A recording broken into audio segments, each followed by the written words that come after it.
I can finally talk about this. You have the tism. Gotcha. You can't escape now. You're locked in. I know your secrets. I am only kidding, everyone. And if you do, I don't care. Welcome to the show. This is... Why am I talking like an anchorman? What the fuck? What's up, guys? I am Super Luke, and today is going to be a little bit different. I have put Pokemon Infinity kind of a little bit on the back burner. I plan on making more Pokemon Infinity content soon. I just have something big I want to talk about, and based on the title you already know what's happening, what I'm going to talk about. It's something I've been looking forward to being able to actually play for the longest time now, and that is SoulFrame. And for those who don't know what SoulFrame is, allow me to educate you. SoulFrame is supposed to be a free-to-play Souls-like MMO with a little bit of a twist to it, like a futuristic twist, just a little bit. Since I've gotten to play it, I will be explaining. And if you didn't know, SoulFrame is made by the game developer Digital Extremes, the same company that has made Warframe and Dark Sector. Warframe pretty much being my all-time favorite game at this point. I have put too many hours into it, honestly, and I love. No, you know what? I'm not even gonna apologize for it. Like, I love the fact I put that many hours into it, and I continue to put hours into that game. It is a beautiful game. If you don't know what Warframe is, it's also a free-to-play MMO. Basically, the quickest way I can summarize it is Space Ninjas. That's all I'm gonna give you. If you're interested in Warframe, just Google Warframe or YouTube Warframe if you haven't heard of it. I'd be surprised if you haven't. But before I get sidetracked, because my brain likes to do that, and SoulFrame is currently in their release called SoulFrame Preludes. It's the pre-alpha, essentially, to the full release, which is, I think, supposed to be towards the end of 2025. That's what I'm hearing in the big grapevine these days. I'm glad I can talk about this because they finally released the NDA on this. Now, not everyone has access to SoulFrame Preludes. I have been one of the lucky chosen ones to have received a key that allows me to hop in and just basically give it a test ride and call out any bugs or any issues with it and essentially be a little test monkey while they're finalizing the full release. The current update they're in, they call P8 or Preludes 8, and it definitely does have content, a very limited amount of content and a limited amount of map access. So currently you have access to like one little chunk of the map, and so far as like the main quest line, there's like one main story quest with like 2 or 3 sub kind of quests that you do need to essentially progress as far as when it comes to actually getting better upgrades and better gear and better tools, which I will talk about eventually here. And I'm not going to drop any heavy spoilers as far as like the main content, because if any of you are interested in playing it, I'm gonna try to keep this as non-spoiler heavy as possible. For those who are just like, oh, now I know he's gonna fight the big underwear man. There's no underwear man, I don't want to throw that out. The devs are gonna like, why are you doing this, Super Luke? Like, you're saying things that don't exist, and they're like, now we have to make it.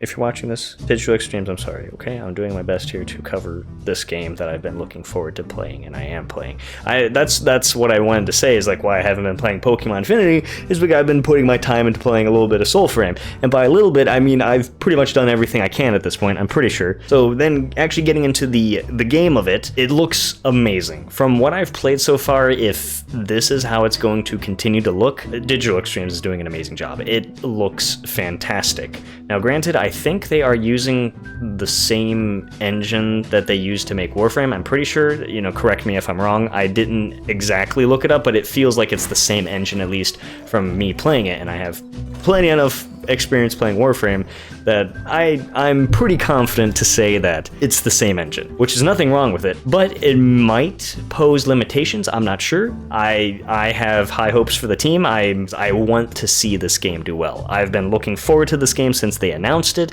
and I want it to do well. I really do, because I'm having a blast with it so far, which only means that it's gonna get better. Even with what I've already played so far, it's blown my expectations up to this point out of the water. I didn't think they would have this much already ready in such a short amount of time. Long story short, they're doing a great job. You guys are awesome. Keep it up. The game looks fantastic. I really don't have any problems with how it looks. It looks and feels great, and by it feels I mean as far as like the tone, the atmosphere, the colors. It just feels rich, vibrant.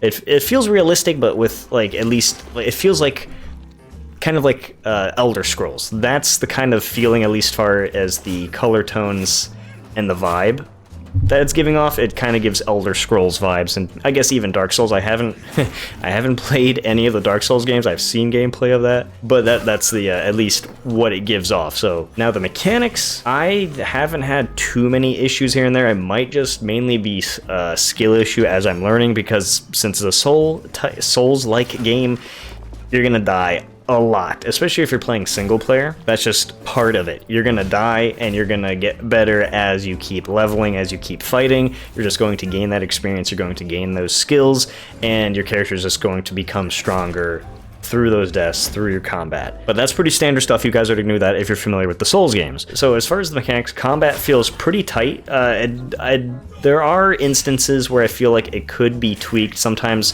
when I try to counter an enemy, sometimes the counter doesn't work, even though it feels like I should have timed it correctly. Sometimes the counter just doesn't happen, and I take a bunch of butt kicking. Same thing, which I love this mechanic, and please don't you ever take it away or change it, because it's honestly it's a making point for me at least is you can throw your weapons in this game. It is it's probably by far the funnest and funniest mechanic, because you can just be sitting in a corner and just spam throw your weapon at the enemy and they just have to take it. It definitely, for me at least, it adds a bit of fun and creativity to it, because it opens up like your combinations, because you also have magic abilities, which they call packs. And just like in Warframe, how it feels like is the different packs are essentially going to be the different frames. Because since it's going to be a free-to-play game, there's going to be a lot of leveling involved and a lot of grinding to get the materials, the parts, everything you need to essentially get stronger and get better. So since it's free-to-play, a lot of grind is going to be part of this game, which I don't mind, because I've played a bunch of Warframe, so I'm used to the grind. I like the style that Digital Extremes implements when it comes to MMO games. Free to play MMO games, I should add. I lost my point because there's so much going on in here, and I even made a notepad of notes, but I should have probably put more details on the notepad, but I didn't. Throwing the weapon, right, and the packs, right. So you have your magic abilities that you can then combo with throwing your weapon, as well as up close combat if you want to get up and close with them, which you can. Which can be a bit intense depending who you're facing. But I have noticed, so I think they're doing well, like as I've leveled up my character, I have noticed certain level enemies are definitely becoming a little bit easier to fight. Not super easy, but if you let your guard down, and if you're not careful, you will die. Which I like. I think already it is fairly balanced. Depends, like how much more content they're going to add, because so I feel like in the future there's definitely going to be a lot of rebalancing. That's just how it goes. They did it for Warframe, so that's not a surprise, and it's not like a markdown against it. It's just that's what I expect to happen. On the note of leveling, just like in Warframe, all the gear, mainly the weapons, I don't think the actual armor, I think the armor is just more of cosmetics, because I don't think that boosts you by any means. Like, it doesn't give you any defense points from what I can tell, because when you're looking at the armor, it doesn't give you any stats. It just kind of gives you a description of the armor, and that's pretty much it. The weapons, however, when you look at them, they do have stats, and just like in Warframe, you rank them up. It has a max level of 30. Once they're maxed, you don't get any more experience, and all that experience as you are ranking your weapon goes into your, I guess, so-called master rank. I don't know what it's specifically called in SoulFrame, but in Warframe terms, it's your overall rank. So the more equipment, the more gear you rank up, that's going to increase your master rank. And then the same goes for your packs. There's like different packs that will have the different abilities, as I was saying, depending what pack you have equipped. And each pack works the same way as the weapons and gear. You have to rank them up, and as you rank them up, you get points, or guess skill points that you can implement into the skill trees of the different packs. Again, the packs just mainly act as like what kind of magic abilities you want to complement your weapon, or your playstyle, so to speak. And then you also have, which I haven't entirely completely figured out, you have this category, I guess, of orientation. You have The virtues, that's what they're called. Sorry, I had the biggest brain fallout. Jesus Christ, I'm all over the place. I'm too excited for this, guys. I need to go sit down, drink my milk in the corner or something. But you have 3 different virtues, and those are spirit, grace, and courage. I never entirely knew what they did. I knew they assisted me in being better, and since I finally looked it up, if you put more points into courage, it increases the damage dealt by your abilities. If you do spirit, it increases the duration of your abilities, and grace increases the range of your abilities. So now that I know this, because I just found out I just literally found this out as I'm telling you guys, because I never looked it up. I just thought courage means it makes me stronger, spirit is like it boosts my magic, and grace means my speed. So now that I actually know what these do, it makes a lot more sense. Now we all know, the more we know. So mechanics aside, that's all well and good. It definitely needs fine-tuning. It's not perfected, it's not perfect yet, and that's to be expected. We're only in the pre-alpha. There are bugs that I have encountered.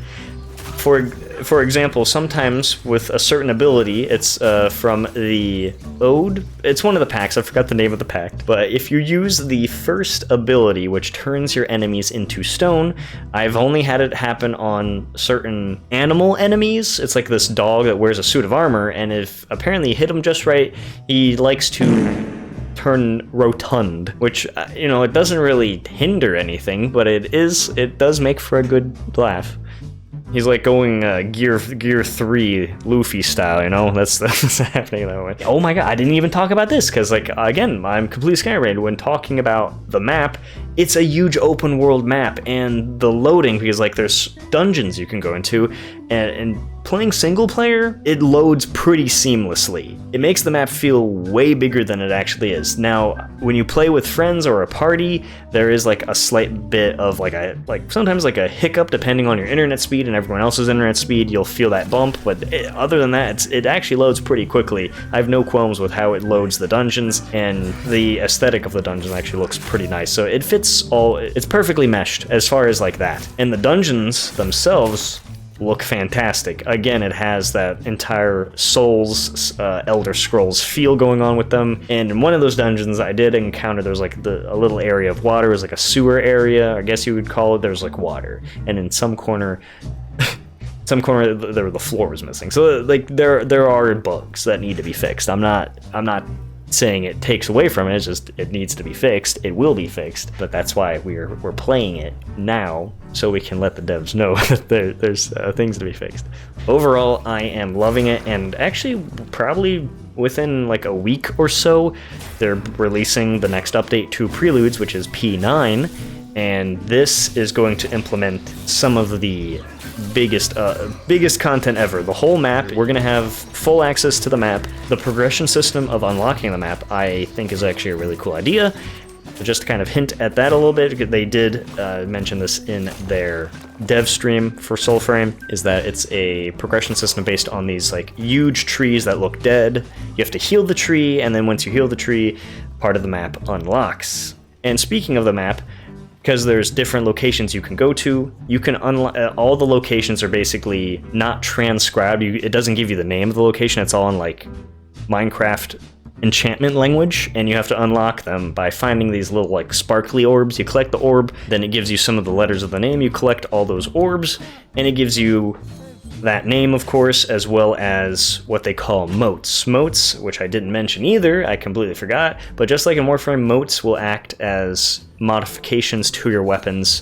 Essentially, the motes are just going to help you become stronger. Another big thing that they're implementing in P9 is the caster weapon. The caster weapon, I think, is acting as a secondary. I think it's always going to be equipped. I'm not too sure about it, but it's a new weapon that you have equipped to your wrist, and you basically throw magic bullets at enemies. As far as I can tell, there's not a cooldown for it, so I don't know how easy it's going to be to start defeating enemies, because I do like the idea that they're approaching like as a Souls-like game, so I expect the combat to be difficult. I want it to be difficult. I want it to be a challenge where I'm not just gonna cheese my way through it. So if they're going to make more difficult enemies that the caster weapon makes sense to use, then I'm perfectly fine with that. And from what they showed with the caster weapon, I think it's really cool, because there's even a feature, if you're falling and use the caster weapon, it slows your fall time, so you kind of almost get like slow motion attacks from it. I think that's a win, at least for that. There's going to be factions. As far as P9, they're going to implement 3 faction types.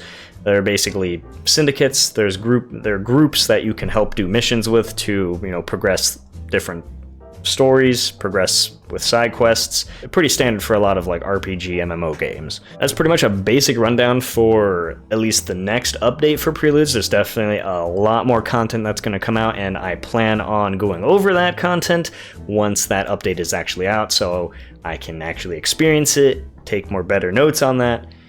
But that is pretty much it. If you guys want to be part of Preludes yourself, I will put the link in the description. You'll have to sign up for the waitlist. Maybe you'll get lucky and get a key, and then you can join me and everyone else who's already getting to dip their toes in this. And I'm very excited and happily looking forward to the full release of this, which I hope is this year still. If I'm wrong, that's okay. You know, if the devs need more time to cook, then by all means take all the time. That's all I got for you guys for this one. I hope you enjoyed my scatterbrained moment of the introduction to SoulFrame. If you guys want to actually see me play it more, I'm more than happy to possibly stream it. I'm not sure if I can maybe make video like content like I do with Pokemon Infinity. I might do that for like the quests, like the main quests, as they release those. I might just do video episodes of me doing the main quests, and then maybe just as like once in a while I'll stream, I'll just play some SoulFrame for you guys. So if you're interested in seeing me play SoulFrame, let me know down in the comments below. If you like this video, hit that like button, please subscribe. It really does help me make more awesome content for you guys, because it lets me know that you guys, you guys like this stuff. So you should hit that button, okay? Please do, please.